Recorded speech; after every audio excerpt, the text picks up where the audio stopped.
My parents don't understand. All the drinking and fighting means I'm scared. I'd like a cuddle, perhaps a bedtime story, but mostly I'd like them to stop shouting at me. And sometimes they hit me. Feeling scared every day and not feeling loved or wanted will change me for the rest of my life.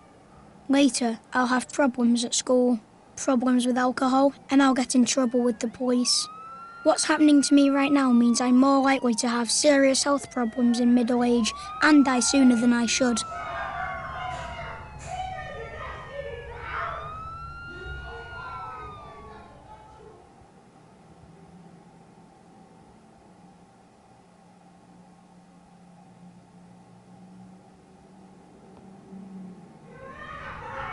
Doctors say my life is full of adverse childhood experiences, or ACEs.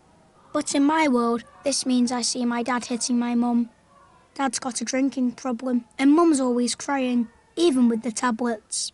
I'm always being shouted at and hit.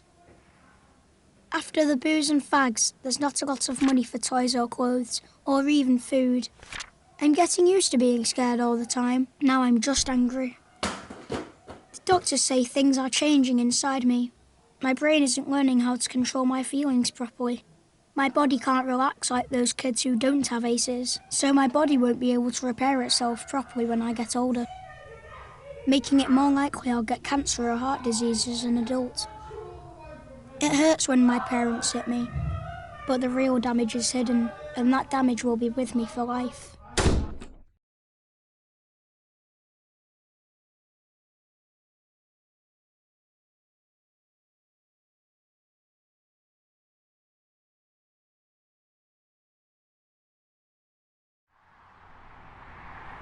I drink and smoke. They say I'm out of control, but I'm not. It's just my way of coping with my ACEs. I've been in plenty of fights, but what's wrong with that? Kids' punches don't hurt half as much as when my dad hits me. I beat up a kid last week at school because he looked at me weird. Who cares?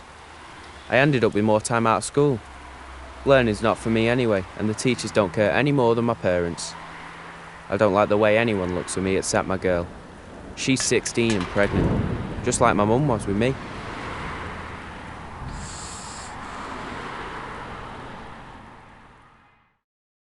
So this is where I've ended up. I've got diabetes and cancer's probably on the way. I know these kill you, but I couldn't do without them. I've never had a proper job and I've spent time inside. I hate my kids.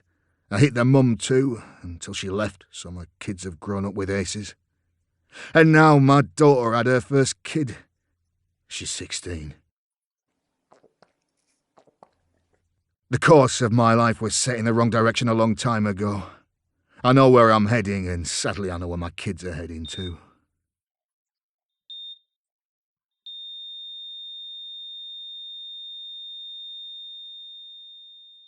This doesn't have to happen. A little help in childhood makes a big difference to where life takes you.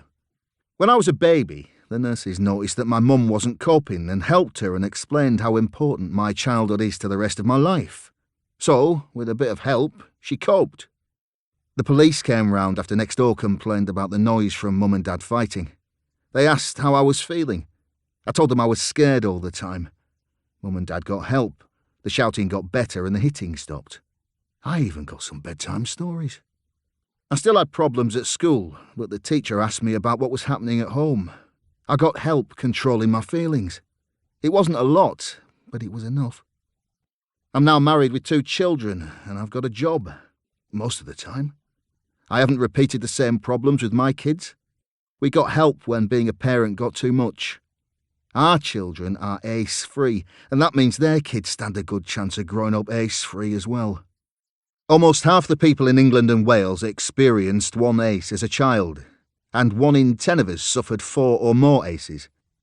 If we stop ACEs, millions of children would not become smokers or binge drinkers, and levels of violence in adults would be cut in half.